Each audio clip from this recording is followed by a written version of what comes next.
Welcome to Pullback, the podcast that digs into the ethics behind everyday choices. I'm Kyla Hewson, and I'm here with Kristen Pugh. Hello. And we're joined by regular guest and friend of the pod, Robert Miller. Howdy, howdy. And Robbie, if you guys haven't heard him before, is an activist and is here to join us today to discuss. This is actually going to be a little bit of a different episode than what we normally do because we did a book report this time. So we're going to be talking about The Waste-Free World by Ron Gonen? I should have maybe looked up how to say his name before whatever. We're going to plow on. It doesn't matter. We'll call him Ron Gonads. Oh, so some of us liked the book more than others. Why don't we start with just general impressions before we really dig into it? Robbie? You have thoughts, I'm assuming. I mentioned this on Twitter, and as I was reading this book, I couldn't decide whether or not I wanted to burn it or recycle it, to be either spiteful or, in the spirit of the book, push it along to be something better in its next life, like toilet paper. Did not like this book. 0 out of 10. Okay, wait. What about in comparison to Seaspiracy, our last Reacts episode? Which one's better? I liked Seaspiracy more because it was only like an hour and a half long. I mean, that is a fair thing. That's a fair statement. What about you, Kristen? What did you think of the book? I thought it was fine. So it has a lot of really fun facts in it, and I enjoyed that. But I wrote down when I was 2/3 of the way through the book, but I still agree with this. It's like this guy gets 90% of the way to the structural root of the problem and then is like, hey, look at this shiny innovation. Isn't capitalism great? But I don't know. So I've had a big problem with that overarching narrative, but on the other hand, there's a lot of good information in here, so it's hard for me to discount that. Yeah, I actually kind of liked it. So that's great. We all disagree. That'll make for an interesting chat. Yeah, so we're here to rep every angle. But I think first let's talk about what the book is about, and I can pull up kind of like the book blurb if that is helpful. Sure. We could also give our spicy hot take summaries of the book. Yeah, Robbie wants to give a spicy hot take of the book, so let's have that. Yeah, it's a giant advert for Michael Bloomberg and a bunch of his pals. Hey, that's what I wrote in one of my notes. Yeah. I was like, is this a giant advertisement? We get it. You like Bloomberg. Okay. What about you, Kristen, if you had to sum this book up? I don't know. It's a book about the circular economy for finance dude bros. Yes, that is an excellent description. And I'll just read the inside cover so we can see what the book thinks of itself. The Waste-Free World is an empowering call from circular economy expert Ron Gonen to flip one of the greatest scams in history and create a sustainable, prosperous future. In The Waste-Free World, Ron Gonen reveals the secret history behind the wasteful consumption economy that's cheated us out of taxpayer money, lucrative innovation, and a habitable planet, which he saw firsthand as an entrepreneur and public official. Now the CEO of an investment firm focused on solutions, Gonen proves that a transition to a circular economy has the potential to replace the waste we have been drowning in with a system that provides for greater abundance. Through stories and interviews with entrepreneurs and business leaders, he introduces a wave of brilliant innovation championed by global companies and environmental advocates alike. The Waste-Free World makes a powerful case for a circular economy where companies foster innovation, investors seize opportunity, and consumers align their values with their dollars, and for the opportunity at our doorsteps. So there you go. I think it's funny that he talks about interviews with people, and it's no interview lasts longer than 3 sentences. It's a series of sound bites from a bunch of different people. Yeah.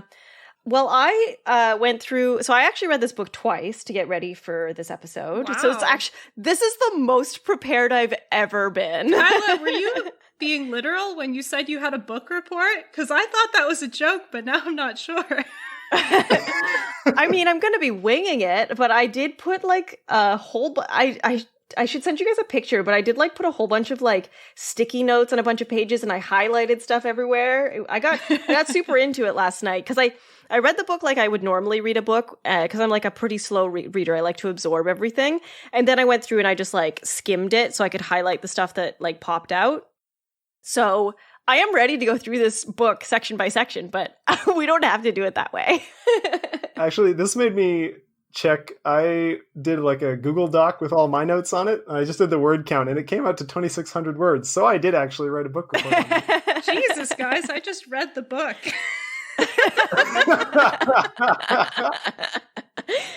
Yeah. I mean, I mostly just highlighted stuff that I'm happy to quote from the book, and then we can kind of discuss. But I don't know if either of you had a better idea for structure. We're very prepared. No, I feel like the kid in the class is like, I mean, I did do the reading, but the one that's not prepared to answer questions. So I think your structure's great, Kyla. All of my substantial content is for the first 3 chapters, and then after that I basically just made a bunch of like snarky asides. Like when I say I wrote a book report, it's that amount in length, but most of it is just snark. Okay, rad. I only have like 3 snarky things that I wrote. So like you can fill in the snark, and we'll just go through then through sections, and we can kind of talk about the stuff that I highlighted, and it'll hopefully jog your guys' memories about any sort of impressions you had while you were going through it. Does that work? Yeah, I will say that, so like most of the chapters in the middle of the book have the same structure. It's like problem with ecology and economics, and then like, here are all these fancy things that are happening now. I literally wrote, halfway through the book, I wrote a note to myself that just says, this whole book is just lists of companies doing some good. Feels a touch too optimistic. Leaves out a lot. Selective optimism. Yes. Are things really this easy and so much better for the bottom line? And also, I wrote another note earlier in the book that was just like, this whole book is just a list of things that he's probably financing. Almost certainly. It's almost like... he didn't have an editor in writing this book, because I feel like there actually is a lot here. Maybe this is not the kind of critique that's entertaining, but it's almost just as though it could have been half as long and it could have been more cohesive with like another edit, and this was just kind of his loose notes, you know? It's a very strange way to structure a book. That's true, but I did find it, very readable, which is nice. And for the most part, I felt like the flow went pretty smoothly. Like it made sense when he went from point to point. Yeah, it's true. I don't know. Maybe I will say, when I was reading the chapters that start with the problems, I kept being like, yes, I've done the right readings for our episodes, because he'd be citing the same sources. Oh, yeah. He cited a bunch of books. You know what? And you know what? Let's just go through, because I'm like, I got notes on that over here. So in the introduction, I feel like the introduction is maybe the best part of the book. It just sums up the whole book, and you don't really need to read the rest of the book, because the rest of the book is just like examples of what his friends are doing. But yeah, I would agree with that. I really liked the point that he was kind of trying to drive home through the entire book, where he was saying, I think right at the beginning, he used the example of that Fresh Kills landfill. And just a quote from the book, Fresh Kills became the most ludicrous representation of a perverted form of capitalism that established dumping on publicly owned land as an inalienable right of major industries. And that kind of sums up the whole premise of his book, which is like, companies should probably pay for the shit they're doing. And I'm like, yeah, I would agree with that. It was just so fucked, though, because it was like the whole first narrative of the book is like, all of these problems that we have with our consumption are like created through this like cartoonishly evil marketing like regime, and here's all the ways that that's true. Like Exxon invented the plastic bag, like things like that.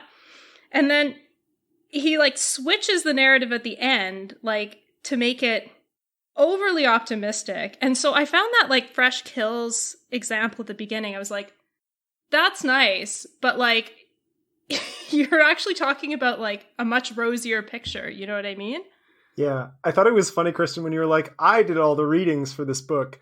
When Ron Gonen clearly didn't do any of the readings for writing about the economy. Because it's like, I didn't even make it a page into the introduction before I was just like, this man has no idea what he's talking about, and this book is going to be awful, because he describes like socialism for companies versus like this like rosy picture of capitalism that exists in his brain that no one else believes is real. Like when he's talking about the Fresh Kills landfill, like that is not a perverted distortion of capitalism. That is the perfect distillation of capitalism. Like the entire point is to privatize profit and socialize risk. Like that is the most basic and fundamental tenet of like modern capitalism. Yeah, but not if you come from the ideological position that he's coming from, right? And like, yeah, you can say maybe he should have read some Marx first, but like, I don't know, this is his perspective on the world. That is my actual contention, is that he should have read some Marx and this whole book would have just not appeared. I feel like, I mean, part of me wonders how much of this is just him trying to appeal to the people who will read his book, because nobody who wants to read a book like this is like, this is for libertarians and capitalist like CEOs. This is for people who like are not on the socialist bandwagon. And I almost want to believe that like he's written so much socialism into the subtext that I'm like, is he just trying, is this like a gateway book for dude bros? So I'm not going to give him that much credit, but I will say that he doesn't know what socialism is. No, but like I think Kyla's general point is right, though, because I thought about this book as something that would be really good for the people in my life who are very pro-capitalism, but like that also care about trees, you know? This is like a good place to meet them where they are. And so, yeah, you're not taking them all the way like into socialism, but you're giving some very important like clues and also sharing a bunch of fucked stuff, you know? Like, there is some value to that, even if you don't have, like, even if I don't really agree with the ideology that he's coming from, you know? Yeah, but, like, one of the reasons why I don't find that to be useful, though, is just because it's like there are several points where he'll kind of, like, get towards something where you're like, okay, but because he doesn't have that kind of analysis of the structure of what capitalism means, it's a completely false optimism. When you mention that it's, you know, cartoon villains who invented plastic bags rather than companies that were competing against each other to like cut costs, and that actually if you are a company, you have a legal obligation to your shareholders to maximize profits. And that's why we have the disposable economy we have today, not because some cartoonish villain in the 1910s decided that we should throw everything away. Like, you can't actually approach solving the problem. I think one of the most interesting things about this was that he has like all of these like rosy pictures of like these big companies doing big things. But even in the book admits that like 62% of companies say they support the circular economy, but only 16% do anything that could even remotely be considered to be that. It's like one of the issues with this kind of like capitalist greenwashing that he's doing is that it's trying to tell people everything is fine because the techno wizards will solve it. And it's like the techno wizards will not solve it. But like, he is a techno wizard, so what do you expect him to say? I don't know, man. I don't know. I agree with that. Marx and redo this book. I did highlight what I think really sums up like his view of what capitalism is in his head. This kind of cartoonishly optimistic, maybe, view of what he thinks Why are we just adding cartoonishly onto it? No, it just makes sense because if he's creating like these villains and they're so ridiculous, then his solution to those villains is obviously going to be cartoonish as well, right? So here I think I highlighted this. It's right in the introduction, and I think this really sums up his what he's trying to get through with this book, which is, what could be less capitalistic than private companies relying on taxpayers to fund the disposal of their product at the conclusion of one life cycle of a product's use? It's not even only the customer of a product who has been expected to pay. The system has been rigged so that every taxpayer, regardless of whether they are a product's customer, shares in the cost of its disposal. This is an anti-capitalist tragedy of the commons if ever there was one, which is hilarious to me because that's the point Robbie was making, except the exact opposite. You're like, this is what capitalism is. And he's like, this is the opposite of what capitalism is. Well, I think it's like, this guy's assumption of capitalism is like capitalism within a strong state framework, which is obviously not like what capital C capitalists promote, but I think it's like that's why there's a bit of a clash there, right? Because Ronan thinks like as long as you have the right buttresses, capitalism is actually a force for equality and like efficiency. And, you know, Robbie's got the traditional like anti-capitalist viewpoint that it eventually becomes just about exploiting everything. But he's not even a statist. Like, he at no point advocates for government intervention. Oh, that's not true. He talks about plastic bans. I mean, but he never says, like, this is how we solve the plastic problem. He says we solve the plastic problem because some philosopher king techno-wizard will defeat his enemies in the market and be the winner. No, I'll agree with that. Yeah, there's like way too much focus on the solution being good guy capitalists instead of the bad guy capitalists who fucked up the planet to start with. Yeah, but it's like that's how capitalism works. Yeah. And on that same like anti-capitalist critique, this was something that jumped out at me in the introduction as well, that I think makes me not think that he has great motives for doing this, because like I'm fundamentally suspicious of every business and industrial leader who then goes into the civil service and leaves the civil service to go back to those industry positions. That like, I feel like we should be treating Ron Gonen's opinion on a lot of these issues with the same amount of skepticism we do on like Joe Mnuchin running the Treasury Department. Is that it's like, these are entrepreneurs and people who are in it for profit, who just so happen to be selected for civil service by Mike Bloomberg, who is a cartoonish villain, basically, like if ever there was one.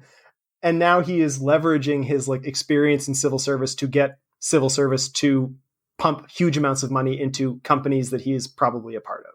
Yeah, like right in the introduction, he introduces himself like, in my role now as founder and CEO of Closed Loop Partners, the first investment firm dedicated entirely to financing the adoption of circular solutions. I'm like, oh, okay, so you have a vested interest in the success of all of the companies that you're talking about for the rest of this book. So of course you're going to talk about them in a positive light.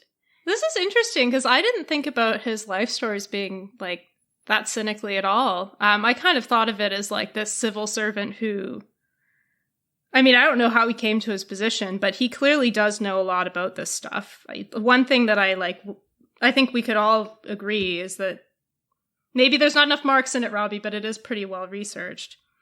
And then like to found an investment firm that's focused on sustainability, maybe like that, it's not a wide enough area of finance that I would think somebody would do it solely out of financial gain. So if you were going to do that, you could do something else.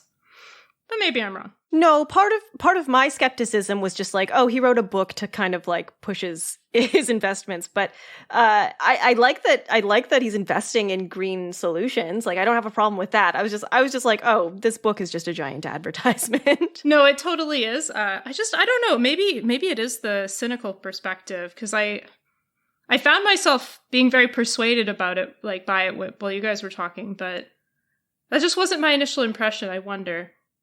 Yeah, I mean, I wanted to give him a little bit of credit. In the introduction, he does talk about, for 3 paragraphs, how the current system is harder for Indigenous peoples. And he talks about it for 3 paragraphs, and I think he doesn't ever mention it again. And I just wanted to, before we move out of the introduction, be like, well, he wrote more than 1 sentence about it. So you know what? I guess that's... This book does not know what it wants to be. I mean, like, part of my, like, oh, this is this deep, cynical reading of Ron Gonen. I'm like, yeah, he probably is just, like, a good-hearted dope who wrote a really terrible book. Well, I mean, I believe he wants to promote his business with it and maybe run for politics, but, like, I don't know. Yeah.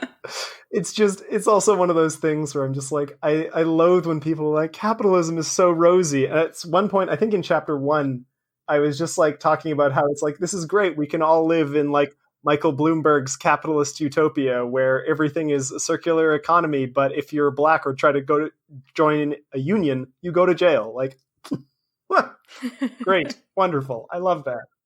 Yeah, I think I was a chapter into this when I texted Kristen. I was like, Robbie's not going to like this book. but I do. Yeah, I did not. Well, I don't know, because like, so I definitely had that same impression, Robbie. But on the other hand, I found myself going through each chapter and like, I'll admit I kind of skimmed the second half of each chapter because I was like, this is going to be useless for me. But like, I found myself really hating companies when I was reading this book. Yes. Which is like the opposite of what I think he meant to do. Yeah, maybe, but don't you judge it by the product of the art, you know? Like... I think it's what you guys were talking about earlier, where you're supposed to hate Exxon and love the good guys who are coming to save us from Exxon. Yeah, but I didn't even like the good guys. Like, as we go through the chapters, there are some things where I was like, this is not good. Well, in chapter 1, A Duty to Waste, the first thing that I really highlighted was I really liked this quote from Robert Kennedy, about the gross national product and how GDP is like a terrible, terrible way to kind of tell the success of a company. Yeah, it's really bad. Or not a company, a country. Like GDP is like a terrible way to tell whether a country is doing well or not. He almost, this is another part where he almost gets there. He's talking about how GDP became the official determinant of a nation's economic success. And he's talking about what happened, after World War II. And he goes on to say, with only men of similar ethnic, societal, and religious backgrounds attending, the decisions they made, whether intentional or otherwise, lacked a comprehensive understanding of how economies should function for the betterment of all. And I'm like, yeah, that's true. Yeah, but because he hasn't read any Marx and has no structural analysis, he just kind of puts that out there and then never explains why did Kennedy's warnings fall on deaf ears? Why didn't people all rally around and realize, oh, GDP is terrible?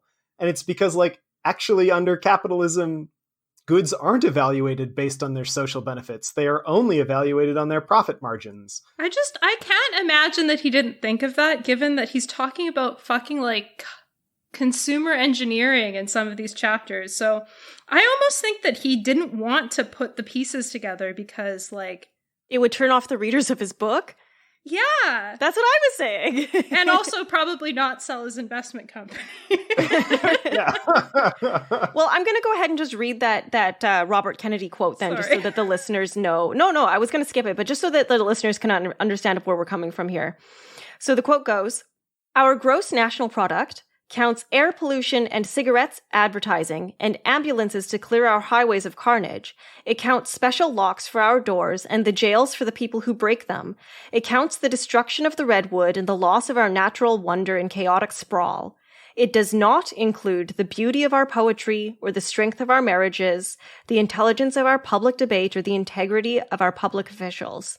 It measures neither our wit nor our courage, neither our wisdom nor our learning, neither our compassion nor our devotion to our country. It measures everything, in short, except that which makes life worthwhile." Yeah, I really like that quote. Yeah. And then I really like that he does go on to kind of talk about Kate Raworth's donut economics and how that could actually be used as a different form of measuring the success of a country over GDP. Yeah, but he didn't mention, I think quite notably, this might be way too nerdy a reference, there's two big left-wing economics books that came out recently. One is Donut Economics, and the other one is called Mission Economy. And Mission Economy, which he notedly does not mention here, is about how the state needs to take on a bigger role in politics, and it needs to stop assuming that the private sector is better at innovating, and it needs to stop withering away from big challenges. And basically the whole point of the book is the private sector should do less, the public sector should do more, which is in complete contrast to what this book promotes. So that's probably why I left it out. Even Donut Economics, he does not mention, is actually very socialist in the sense that it requires pretty massive central planning to figure out what those limits are. Oh, definitely. Yeah. I wrote a note in the margins here on the donut economics thing. So I'll just read the quote here. Economist Kate Raworth's Donut Economics. A country's economy should be assessed according to how well it meets its people's life needs while also protecting its natural resources. Circularity is at the core of her model. She minces no words about unbounded growth. In our bodies, we call it cancer. And so what I wrote in the margins here is he's trying to appeal to capitalists, but this is the core idea he seems to be missing. It's right here. He quoted it. Growth is cancer. Like, we cannot solve it. Like, but he does talk about steady state, the steady state economy, doesn't he? I could have sworn it was in here somewhere. I'm going to look for it while you say more things. And like all of his big wins in the later chapters are like, look how much shareholder growth increased because of the circular economy innovations. Like, look, there's a contradiction in the thing, but I think he does actually have the ideas, which is what makes it even more bizarre for me. Yeah. It's so weird. Yeah. So like, he has a quote here that just like basically lays out the exact opposite argument of what his whole book is about, which is like, you can grow your economy at a breakneck pace and save the planet. And I'm like, I don't think that's true. On the other hand, though, I do think there's something valuable to making that capitalist argument. Because if you can take away like this idea that it's like financially impractical to have a circular economy and instead say, actually, it's wildly expensive to the taxpayer to waste. Like, that's, I think, an argument that's really worthwhile and will connect to a lot of people. No, I really liked that argument that he was making. I was like, oh, a lot of people are going to like this and it'll make change for the good. Like, but I mean, yeah, it's a little too in the middle, I think, for the three of us. But just at the end of this chapter, chapter 1, I think here's an idea that kind of is summed up really nicely.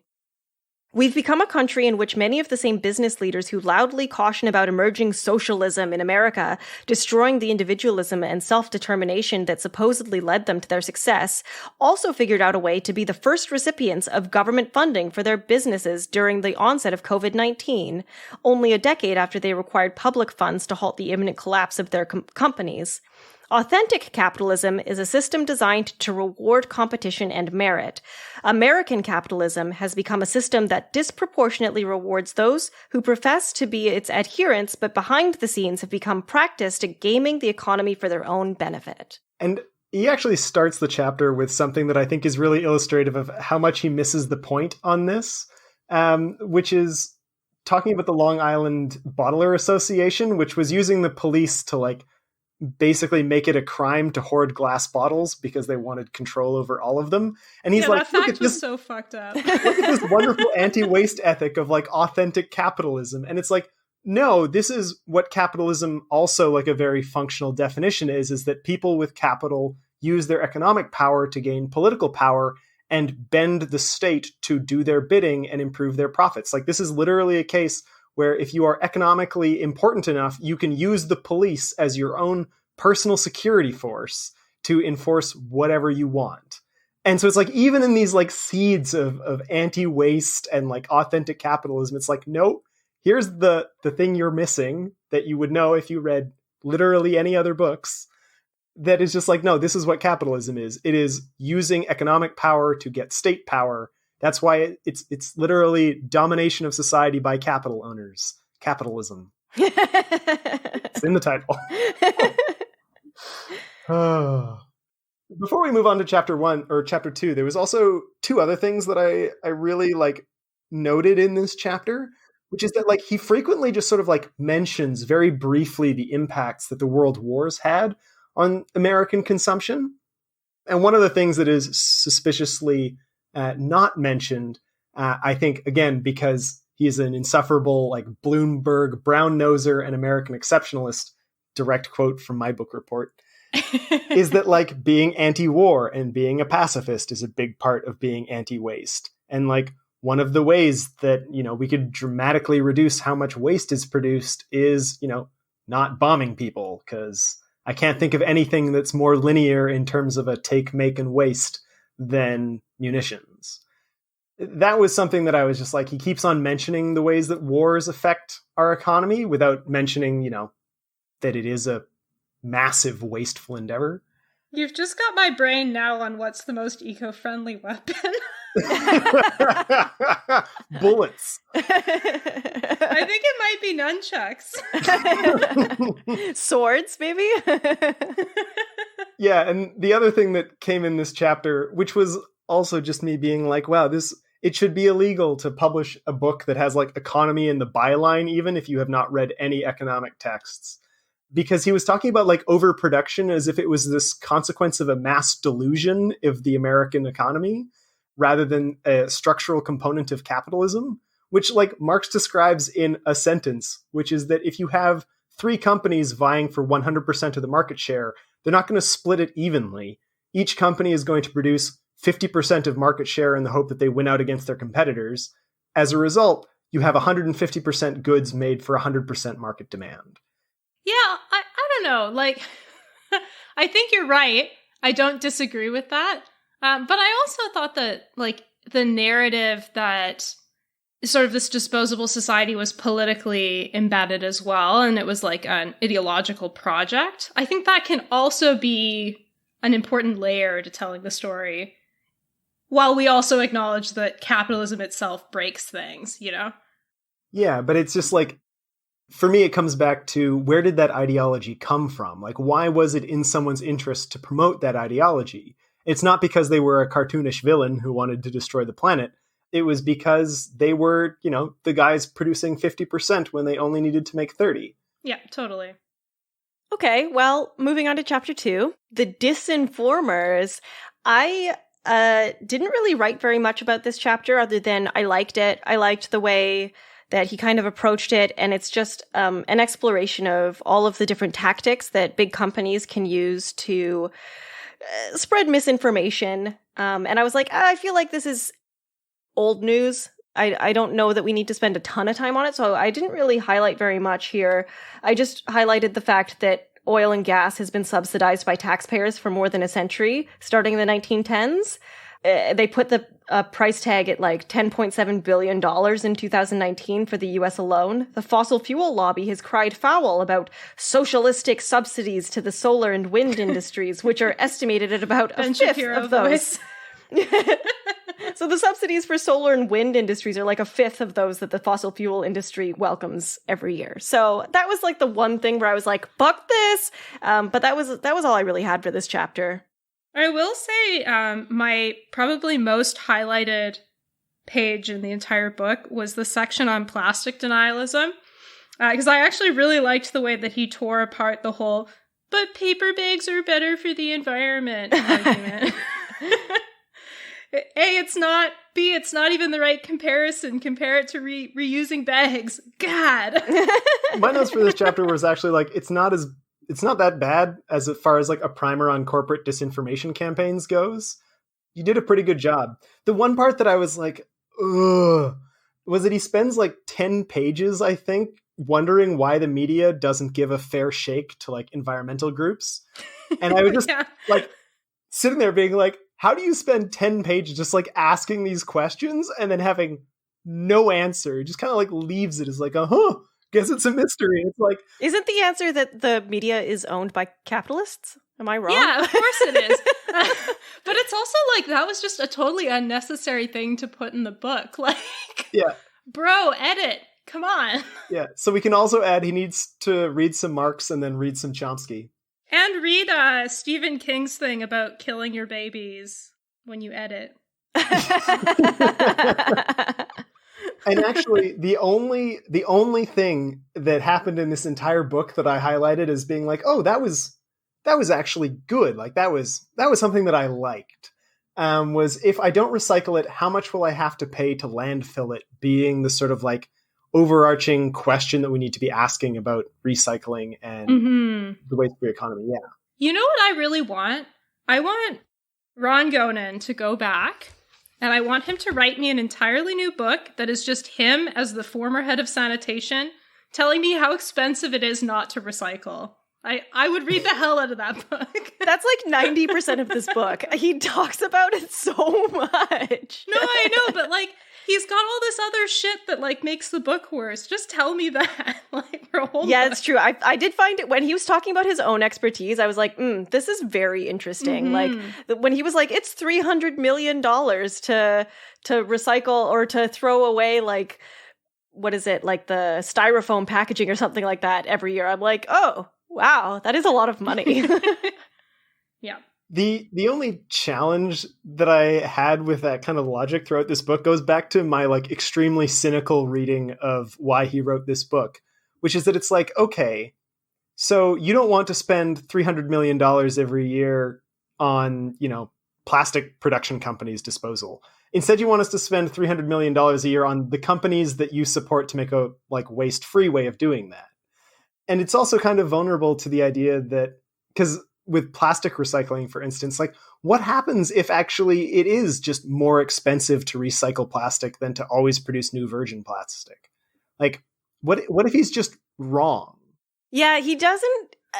That's what I found with this book was like, I was like, a lot of these statistics feel like really rosy and like he's leaving out some important information. Yeah, although it does make sense. Like, it's a resource. I mean, maybe not so much for plastic because it like, you know, there's just so much of it, but like definitely in e-waste and things like that. It's very profitable to recycle.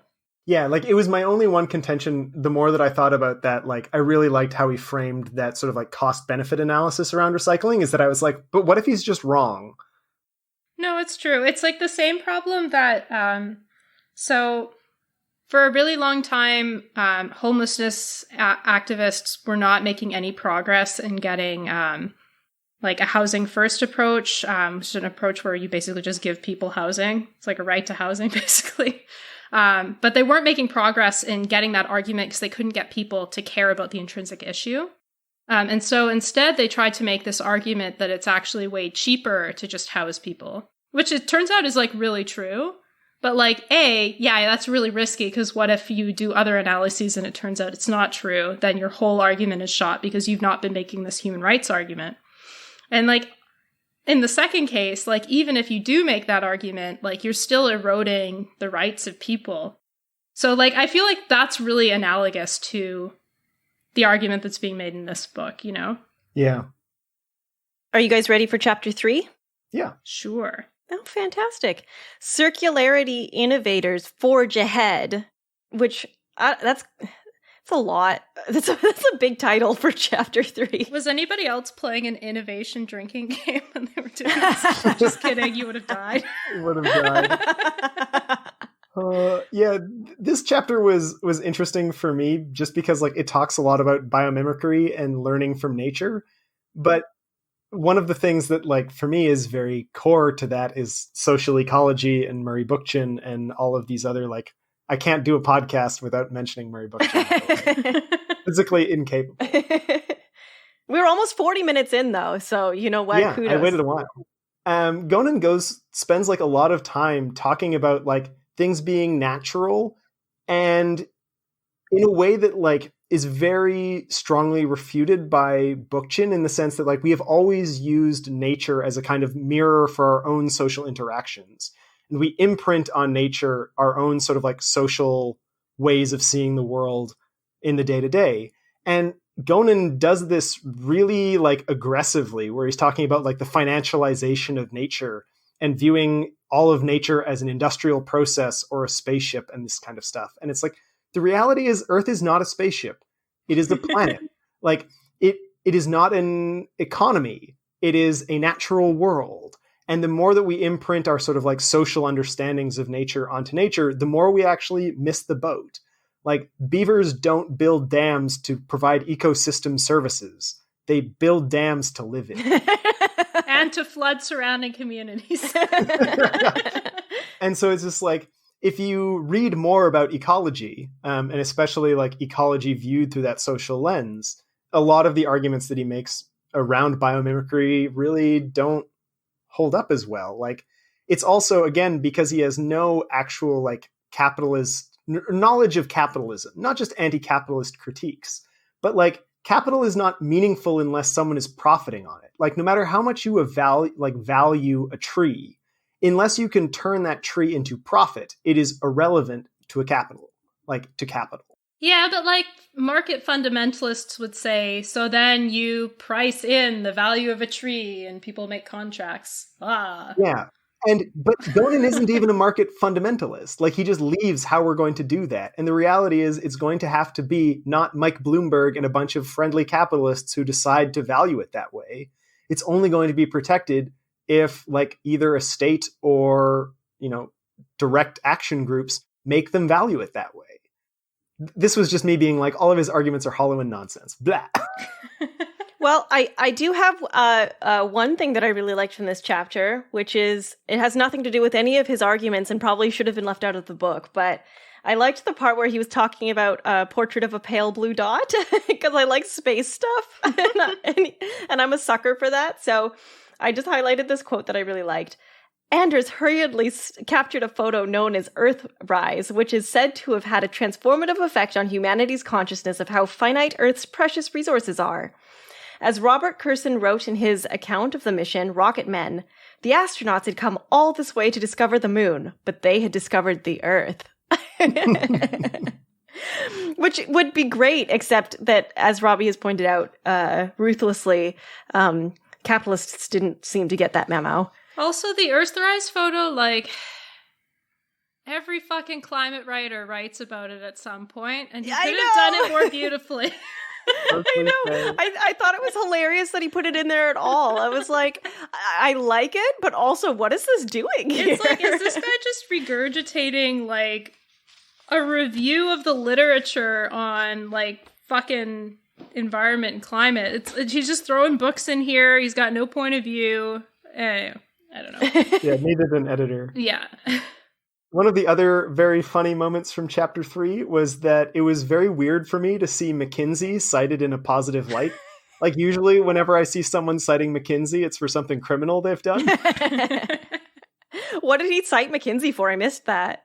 McKinsey was doing some kind of, like, environmental accounting work. Yes. Yeah, like, it was very funny because in this chapter as well, there was one of the things that I thought was the most silly, which was that Gonen keeps on, like, making this argument about, like, karma, that, like, all of these take and make waste companies are, like, finally starting to fail, and, like, they're all going out of business and not making money for their shareholders. And I was like, you give no examples of that, though. Like, and I was just sitting there being like, Dow Chemical still exists, Monsanto still exists, Sackler Pharmaceutical still exists. Didn't Monsanto rename itself? Oh yeah, like, they always get bought out and merged and yada yada yada, but like... But they continue to exist. Yeah. For chapter 3, I wrote in the margins, Robbie's gonna hate this. At the start of the eco-services valuation section. Yeah, it's a terrible way of thinking about nature. Nature exists in and for itself. It's not a fucking spreadsheet. Can confirm, did hate it. Yeah. There was one line that I wrote, actually, that I'm like, I would be remiss if I didn't say it specifically, was that a tree cleaning the air profits no one, even if it serves everyone, and for that reason alone, they will cut it down. It's just a terrible way of thinking about nature, and also of thinking about capitalism. I do like the part where he was talking about the brewery that takes toast from bakeries and turns it into beer. Yes, they sound awesome. I have no qualms with them. Yeah, I want to try that. I liked the kind of, like, the handful of examples of how he was like, oh, this is how companies could create a symbiotic relationship. And I was like, okay, cool, but like... My concern with that is it starts to feel very company townish, and there lie dragons. Yeah. Yeah, that's actually the beginning of my notes for chapter 4.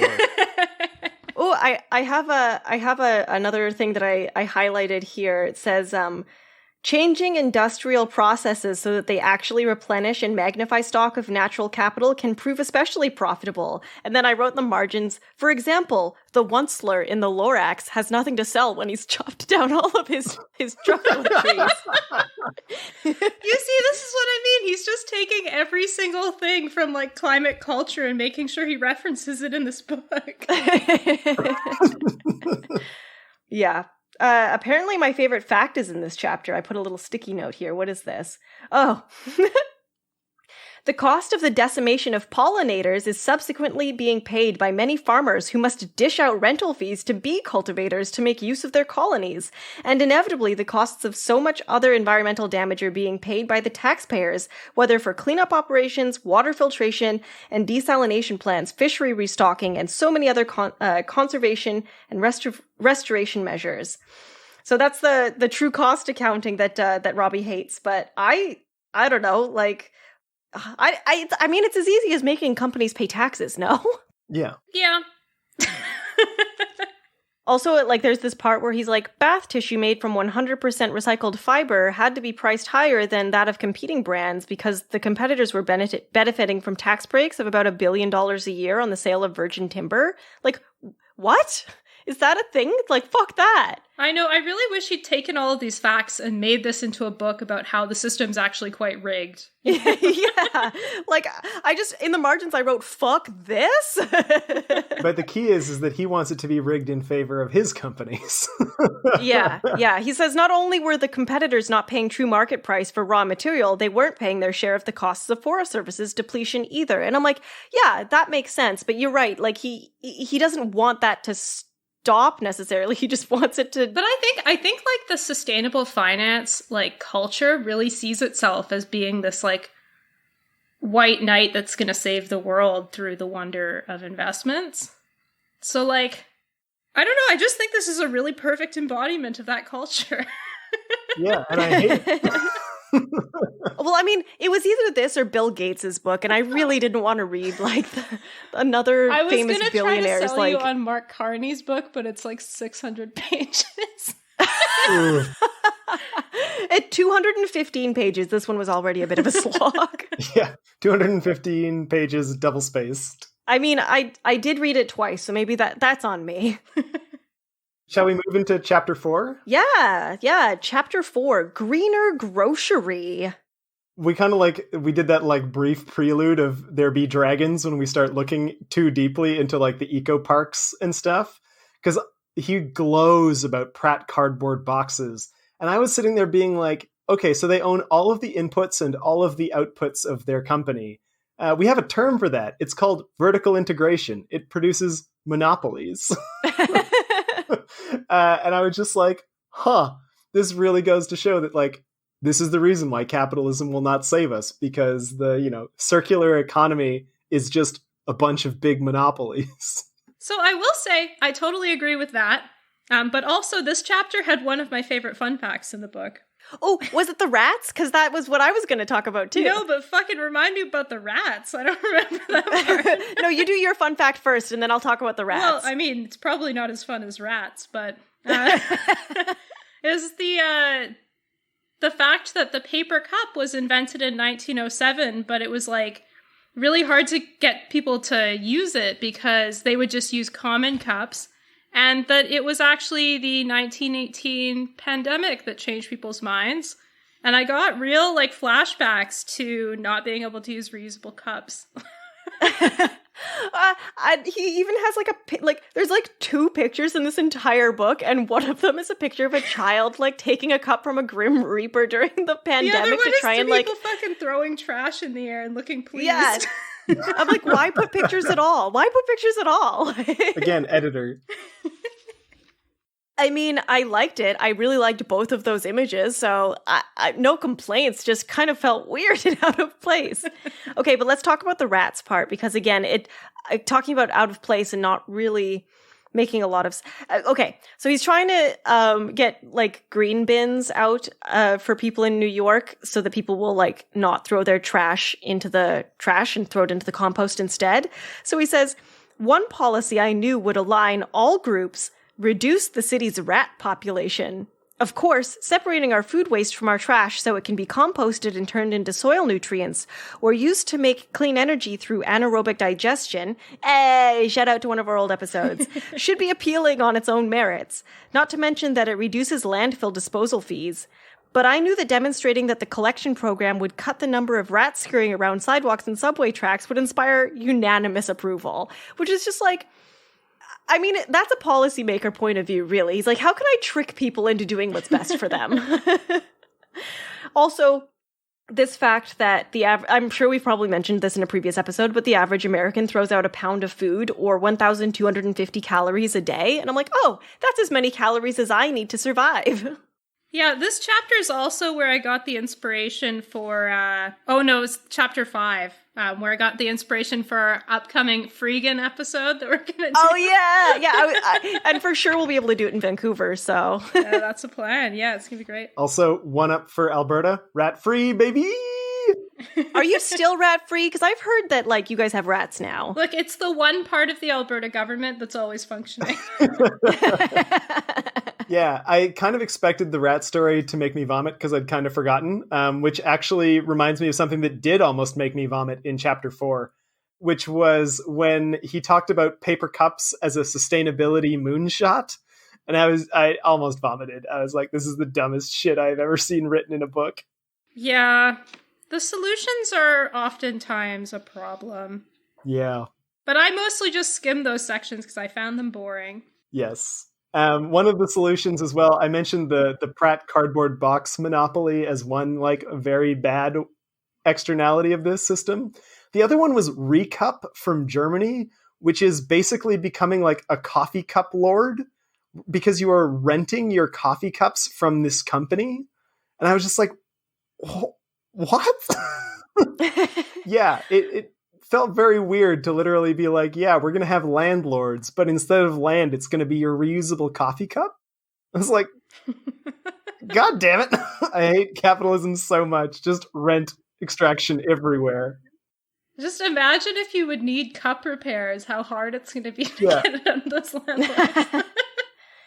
I did like in this chapter when he was talking about how grocery stores are learning that this myth that they religiously followed for years about having to have like fully stocked, overfull shelves it was completely unsupported by any data or reputable studies. Yeah, I fully believed that until I read that sentence. I was like, holy shit. Yeah.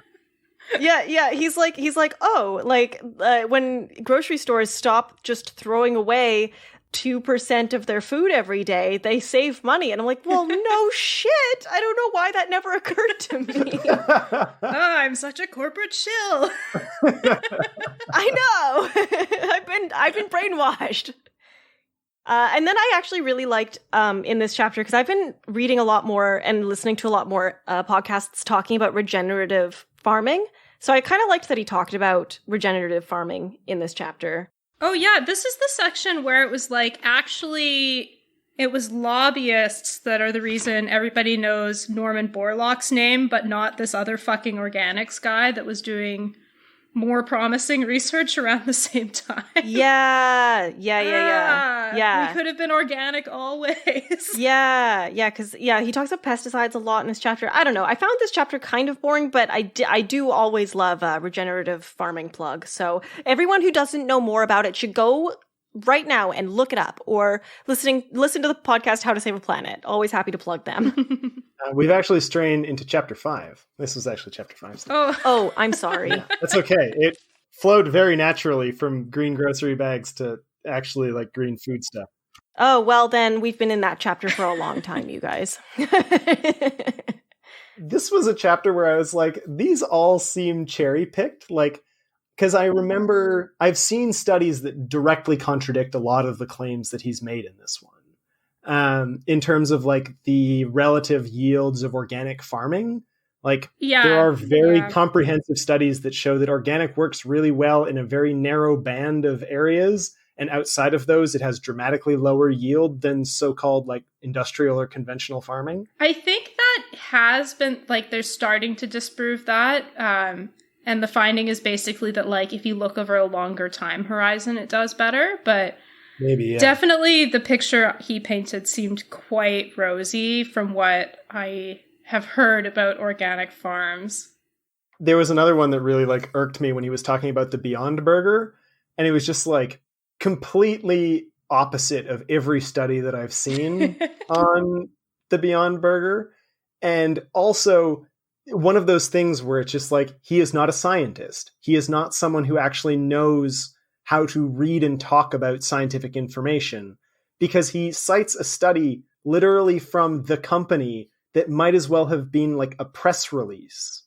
And so it's just like, so many of the stuff that he's citing in these chapters is like not independently verified, just fluff from the companies to boost up their own operations. So it's like, sometimes I was just like, oh, these are ads. This is really boring. Why am I reading this? And then other times I was like, oh, this is actually really obnoxious because he's trying to launder like press releases as science. Like, ugh. Yeah, I don't know. I took the whole time those kinds of mistakes just like oh, this person isn't very good. Oh yeah, like, but I didn't like attribute any malice to him. no, it's not necessarily I can definitely malice. see how you would go that way. It's just, yeah. It's just very obvious to me that I'm like, this is not someone who is in it for the information. It is someone who is in it for the, I guess, pitch. Yes, yeah. Yeah. The last thing I had for that chapter was just that they talk about anaerobic digestion, and I was like, woohoo, we got in early on that one. So if anyone wants to learn about that, you can go listen to our episode on biogas. Yeah, one of my friends from grad school actually worked on that for a while. It was pretty cool stuff. Yeah, it is actually really cool stuff. I didn't know anything about it, and my friend works in it, and we invited him on the show, and I was like, cool, now explain what's going on, and hopefully this is a good episode. I don't know what it is. People seem to like it, though. I thought it was a good episode. But yeah, we knew nothing. So too. Yeah, I was like, well, I hope this lines up with our podcast. Any other thoughts on chapter 5? Oh, I did have an alternate title for this chapter because I feel like it had an unusual density of Bloomberg and Bloomberg Associates, which was how I learned to stop worrying and love Michael Bloomberg. I feel like that's the chapter where he can really like talk the most about his time when he was like a public servant, because his whole thing was that he made composting happen in New York, I guess. I don't know. I guess also the styrofoam ban. I think he was there under that, which is pretty cool. Yeah, the styrofoam ban, I think that was the most riveting part of this book. I was like, oh my God, tell me more. But I was like, this is so boring, but I need to know what happens next. I kept getting pulled out of it, and then I'd get pulled in by the next great historical factoid that made me hate a corporation. I'd be spun back out and wouldn't care by the end of the chapter. Okay, well, chapter 6 is, I think, Kristen's wheelhouse, the sustainable closet. I found this one really boring to read, but it was also because he read the same 2 books prepping for it. So. Yeah. I this whole chapter, I was like, okay, we talked about that. We've talked about that. We've done an episode on that. This chapter was another one where I was like, wow, look at that corporate malfeasance masquerading as anti-waste, which was the 4 days like t-shirt rentals, where I was like, great. Now the landlords will literally own the clothes on your back. Wonderful. Okay, though, I was so mad about the nylon fact. Oh, the fact that nylons used to not be break. Really good. Yeah, they used to not break. And I also was really upset about that. I literally just had to go get new nylons. I wore my last pair once and they ran. And I was like, I don't even want to wear nylons, but like I'm working in an office now, so I have to. If I want to wear a dress on a hot day, anyways. This is how to get the millennial woman vote.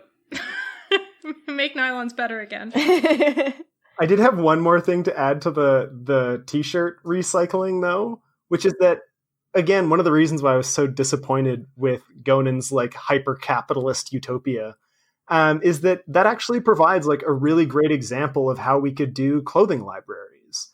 That it's not just, like thrift stores where everything is free, but actually having it so that you can send in your clothes to be repaired or upcycled and stuff like that. Like all of the things that 4 Days is doing are very cool if it was run as a library, and kind of dystopian and weird to have the idea that you are literally renting your clothes from someone as the day-to-day thing. And that at any time they could just terminate their contract with you and you would have no clothes. Like, oh, there's a Cory Doctorow novel in there somewhere. Oh yeah, absolutely. I love Cory Doctorow, by the way. I just got into his Twitter recently and I'm just like, oh man, this guy's great. I do have some sad facts that maybe, Kristen, you mentioned in our clothing episode and I just like blocked, but this one where it's, quote, Uzbekistan has become the world's 6th largest cotton producer, diverting so much water from the Aral Sea to irrigate land not suited to the crops that the sea, which was once the 4th largest freshwater lake in the world, is now only 10% of its former size. What the fuck? I think we definitely said that in our environment episode. It's such an upsetting factoid that I can't stop saying it. Yeah, no, it's really upsetting. I was like, surely Kristen mentioned this and I've just forgotten, but like, what the fuck? And then right underneath that, it's like, Further contributing to the fashion travesty is the fact that an estimated 73% of clothes produced globally end up in landfills, with only 1% of fabrics recycled, although 95% of discards could be recycled. And I was like, well, that's an upsetting percentage of all of the things. You see, he should have just written a whole book as the sanitation guy. Like, tell me recycling percentages. Yeah, I loved every time he talked about, like, here, 70 pounds of fabric trashed per American per year. That's more than I weigh almost. No, that's like half of what I weigh. But still, like, holy shit. That's more than I own. Yeah. And that's per American per year, but that's not like Americans throwing it away. That's like, here it is. It says 20% of what's produced never makes it into consumers' hands, going unsold. Most of those clothes are sent to landfills or burned. The total lost value of this dead inventory is calculated at $50 billion US in the United States retail industry. And I was like, that's so much money. Yeah, but at the same time, they are extremely profitable businesses. Yeah, they can afford to throw away 20% of the stuff they make. Oh, sorry. Just had another random side note. I'm looking at the page with the paper dress thing on it. Oh, yeah. Oh, yeah. I want a paper dress so badly now. Really? Because when I was reading the example, I was like, I can see why this didn't work out. Yeah, but I also want to wear one once, you know? Yeah. You make a lady naked once, she doesn't buy the paper dress again. I know, I was like, how do you sit down? I also found, God, all of the most upsetting statistics were in this chapter, to the surprise of nobody, I think. But the consumer price index for goods overall has risen 63% in the last 20 years, but for apparel, it has fallen 3.3%, which, when adjusted for inflation, translates into a 41% real decline. So clothes have gotten way cheaper while everything else has gone up in price, and it's because, like, companies have been exploiting workers and the environment, so... Yeah, I mean, I think that fact really highlights the difficulty of engaging with some of these subjects, because it's like, it's coming off the backs of exploitation, and so probably that's bad. But also on the other wave of all of this is like this amazing improvement for consumers. And I think that's always kind of like the dilemma, you know? Yeah, what I did like in this story is all of the like positive fashion stories, because the fashion, I mean, we've done so many episodes on fashion. It's so fucked up and depressing that it was kind of nice to read his idiotic optimism. Like, for the most part... He must be very happy. Like, for the most part, the book was like, this is kind of dumb. Or maybe you're leaving some stuff out. But I was like, oh no, he fully goes in. He's like, this is how fucked up the fashion industry is, and here are some companies doing good. I want an outfit made out of algae now. Oh, yeah. Do you guys think they intentionally made the cover of this book like Dr. Seuss? Yeah, probably, honestly. I hate that. Oh, and you guys were talking about the t-shirt rental business, but he's got a fact here that says millennial households spend on average $347 a year on t-shirts. Are you guys spending that much money on t-shirts? I have never spent that much money on t-shirts in my life. I'm still wearing t-shirts that I got for free in the 8th grade. Yeah. I can't remember the last time I bought a t-shirt. If I get a t-shirt, it's like for free as part of a work thing where they're like, please wear this. It says crew. I don't know. Like, Kristen, is it just me and Robbie? Are we hermits? Well, I don't know. I have purchased 2 t-shirts in the last several months, but I would not dream of throwing them out. They're so comfy. Right? Let's say the average t-shirt is like $35, which seems expensive to me. No, the average t-shirt is $15. Yeah. Let's be clear. Yeah. So how many t-shirts is a person buying that the average is $350 a year? Well, okay, just put this in some context, like the average person wears something about 7 times before they throw it away. Which is insane to me. Yeah.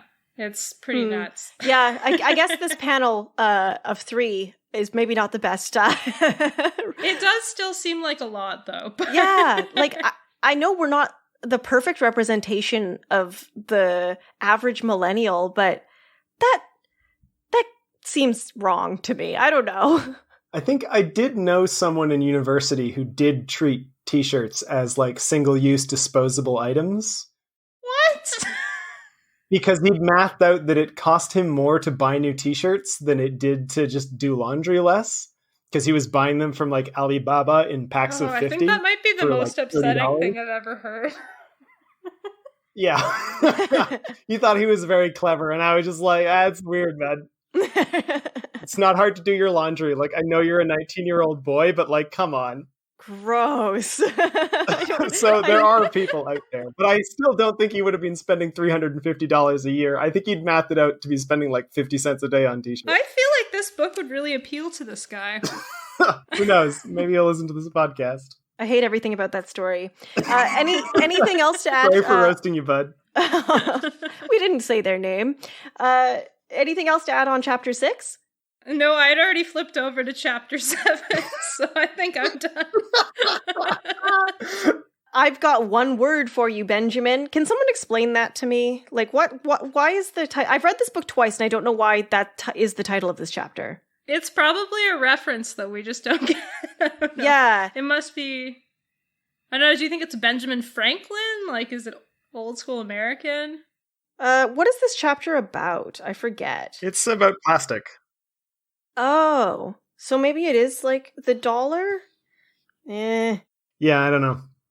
I do have a fact here that made me laugh when he was talking about how preservative glass is. So preservative is glass that a wine bottled in 300 CE, discovered in 1867 in a Roman aristocrat's tomb in Beyer, Germany, has retained its contents well enough that microbiologically it is probably not spoiled, according to wine expert and professor Monica Christman. Though she's quick to say it would probably not bring joy to the palate. That was my favorite part of this whole chapter. I looked it up. It's a movie reference. There's a movie called The Graduate, released in 1967, and one of the most famous is that the lines. one with Matt Damon in it? No, that's the one where an older woman like that one, is like yes. grooming a young Dustin Hoffman to be her sex guy.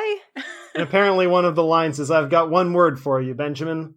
Plastics." Oh, okay. So that's where the reference comes from. Thank you for Googling it. We all would have looked like idiots. I've seen that movie, but like... Okay, so this guy's like at minimum a Gen Xer. Yeah, well, he's old. I mean, that's who this book is for, though, right?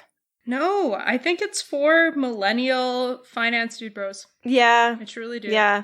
But they also wouldn't get that reference because The Graduate isn't considered a good movie anymore by people our age, I don't think. Oh, so it fits right in this book. We've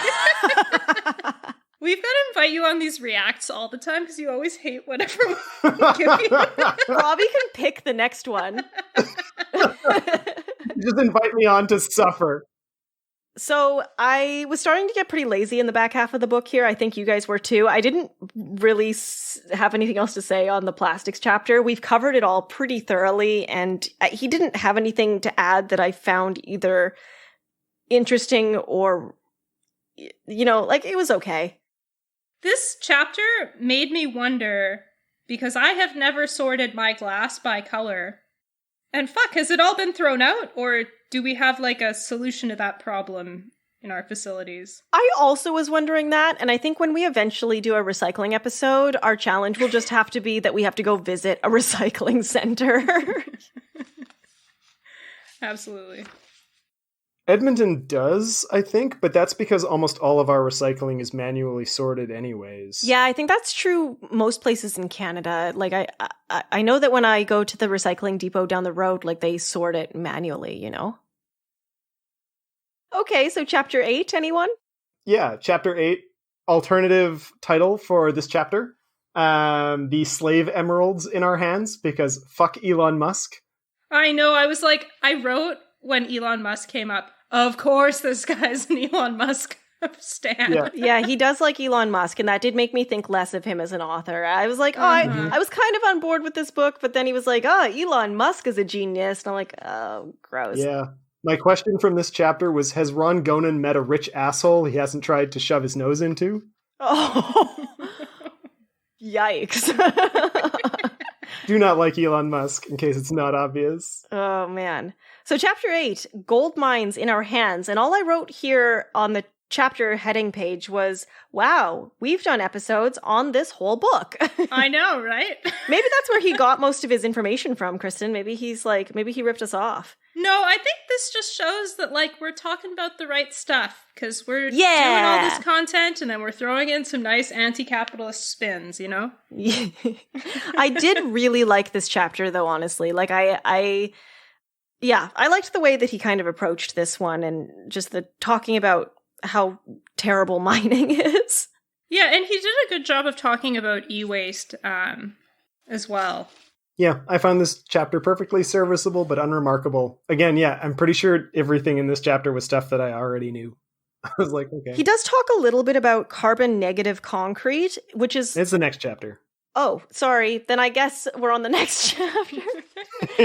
I just skipped ahead in my notes and I assumed that I had more than one thing to say about that gold mining chapter, but I didn't. So I did. I'll say I did like learning about the EU's resolution on like securing a longer lifetime for electronic products. Oh, yeah. Mm-hmm. That was useful. That kind of like right to repair legislation is going to be really important. So, hooray. Hooray. And is not something that, you know, techno wizards and capitalists did on themselves. It is the result of a rigorous state response.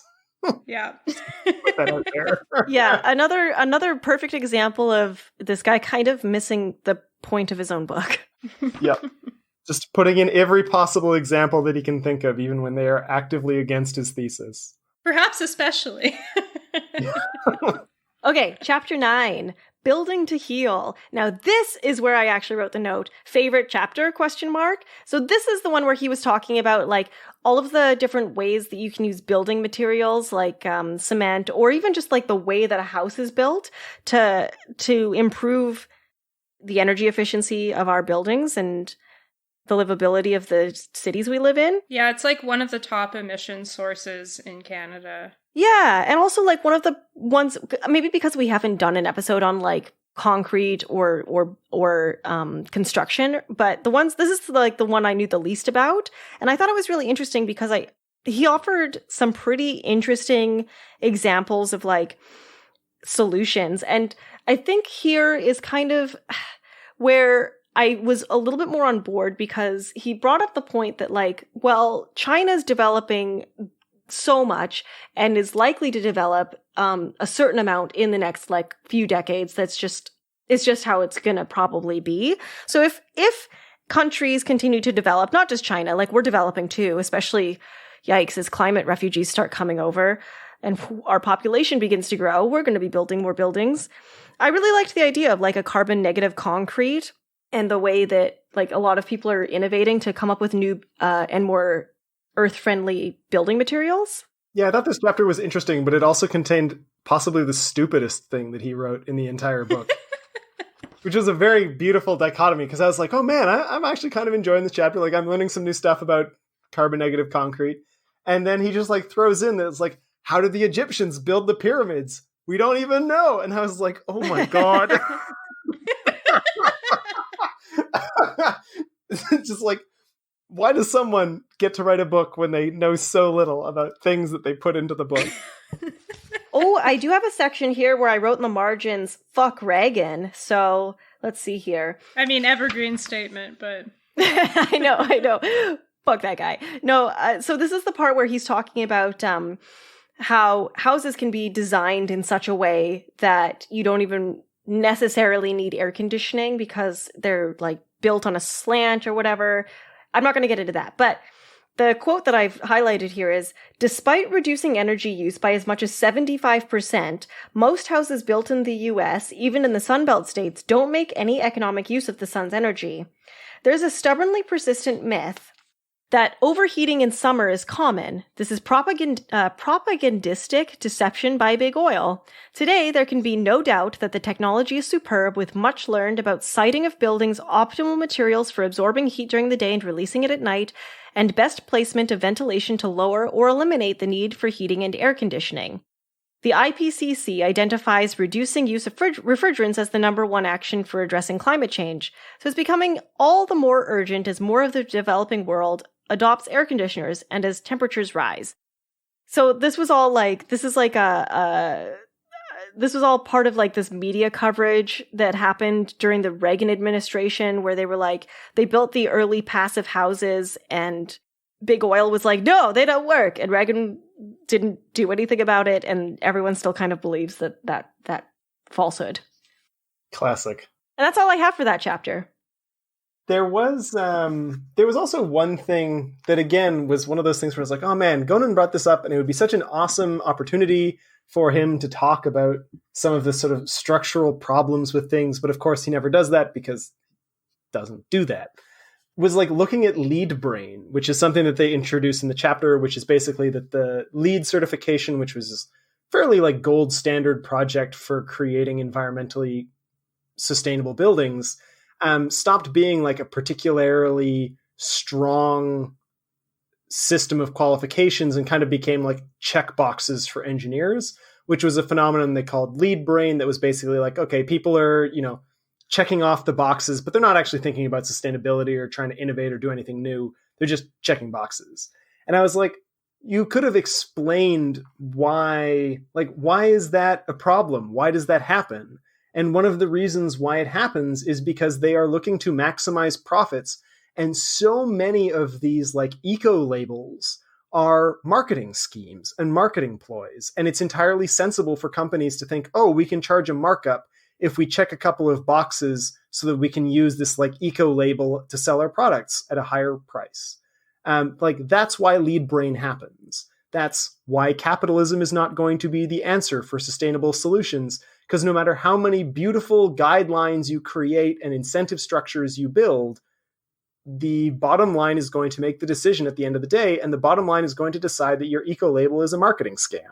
Yeah, I mean, I think your point's largely true, and like there are huge limits to private regulation, and obviously public is better.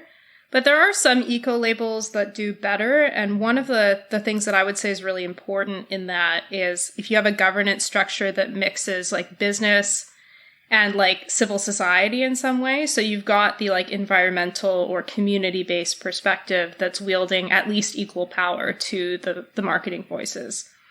So like there are good and bad shades of eco label, but you're right that like the overarching problem probably doesn't go away, Yeah, and that's not to say that like eco labels can't be done well.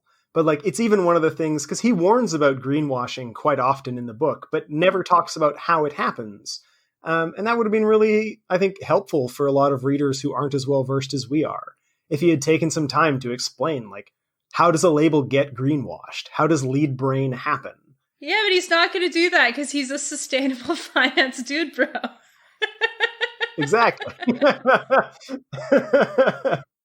Okay, are you guys ready for chapter 10? Hell yeah. Yeah. Scaling circularity up, and it's just his imagination of if all of the companies that he's currently invested in were to take off and all of the companies that are using the take, make, waste model were to disappear, this is what the world would look like. And I highlighted 2 parts of this. You rarely have to take out the garbage, and disposal costs to your home and community are negligible. And I like that because I live in an alleyway facing apartment. And so all I hear all day, there's so many garbage trucks up and down because there's so many buildings to service. I'm like, I'm all for this one. And then he's talking about how the cornflakes, the cornflakes were made from corn grown through regenerative farming. A boom in regenerative farming around the world has already drawn down billions of tons of carbon from the atmosphere, reducing the effects of global warming. And I was like, oh, that is I love the way this guy dreams. Yeah, except he still imagines that they're drinking fucking dairy milk. Yeah. Well, he had a whole section earlier in the book about how, like, regenerative farming makes cattle farming good for the planet. I didn't highlight that because I thought it was... I was like, nope. I was like, well, this is just bad, so I didn't want to talk about that. But yes, there are parts of this book that I didn't just like, but what I liked about this book is just like, it feels like like a beginner's guide for somebody. It's like a stepping stone for somebody who's like super hardcore capitalist, just to kind of open their mind up to how things might be able to be different without without getting them to shut down the ideas because it's so far left of what they already believe. Yeah, it's if you view it as like trying to convince somebody who makes investment decisions about why everybody calling for green finance isn't just like granola hippies. This book accomplishes that. Like, I don't know. I mean, none of us are in that position, so I'm not actually sure any of us can say that it does. That's true. Because, like, I would not invest based on this book. That's true. I'm kind of stingy. I'll admit. I don't know. I did learn lots of really great facts about the history of the economy. Oh, yeah, definitely. And calling them facts might be a stretch. Well, I mean, the fact that crackers were first just in barrels and that's how Cracker Barrel got its name. I get to live with that fact for the rest of my life. I'm so happy. I did have some serious, snarky comments about this chapter too. Oh, good. Okay, tell me. I'm done. My book's finished. I've closed it now. Sweet. This chapter also gets marked for corporate malfeasance masquerading as sustainability, because this is the first time that I've seen Amazon's monopoly practices talked about in a positive way ever. Yeah, that was pretty fucked. Yeah, for those not reading the book, he talks about how Seventh Generation was a struggling company until Amazon decided to bless it with, or Whole Foods, and then subsequently Amazon decided to bless it with market share. Yes, yeah. Yes. Think about all the companies that didn't get that random blessing and how more of the economy centered on Amazon and its subsidiaries means that fewer and fewer companies get an opportunity to, survive. Which kind of again, disputes his whole point of how we belong in a meritocracy where innovation should be the number one driving factor of success. Yep. Yeah. Yeah, as it turns out, capitalism does not actually stoke innovation because largely capitalism moves towards monopoly, which hates innovation. Yeah, I mean, if you rein that impulse in enough, I think, there's a world where it can work, but... Yeah, if you're centrally planned. I don't know. I liked his vision. I just don't think it's possible. I disliked his vision thoroughly, but I really enjoyed the facts, so I'm going to give it a 3 out of 10. We still have the conclusion to get through, too. Ah, fuck. The conclusion was totally pointless. It was completely useless. It was just the introduction again, so, At the very end of chapter 10, he talks about, Phoenix, Arizona, and all of the things it's been doing to, improve its image in the world.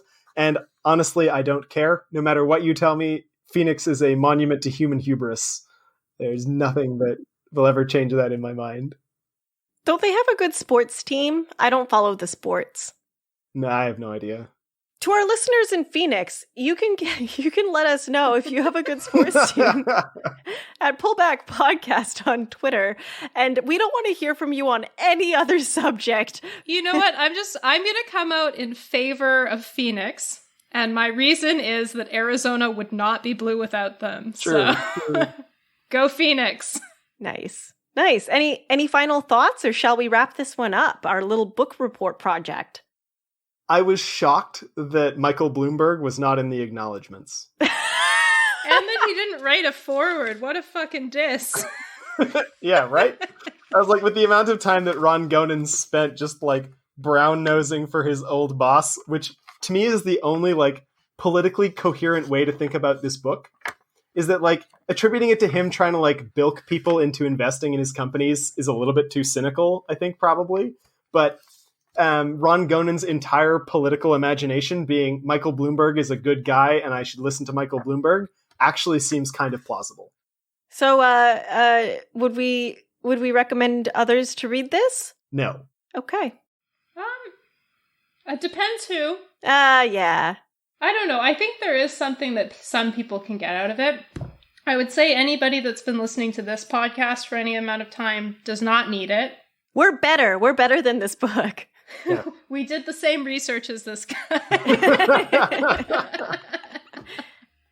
Okay, great. Well, if anyone has anything, I feel like we haven't gotten a lot of pushback on a lot of our episodes, except for the palm oil one, weirdly. But or we had 2 trolls. this might be, maybe this will be the one that breaks that pattern. If you guys want to troll us, send us some polite disagreements, or if you have read this book and are in complete agreement, hit us up on Twitter at Pullback Podcast. We're always there, and we'll catch you on the next episode.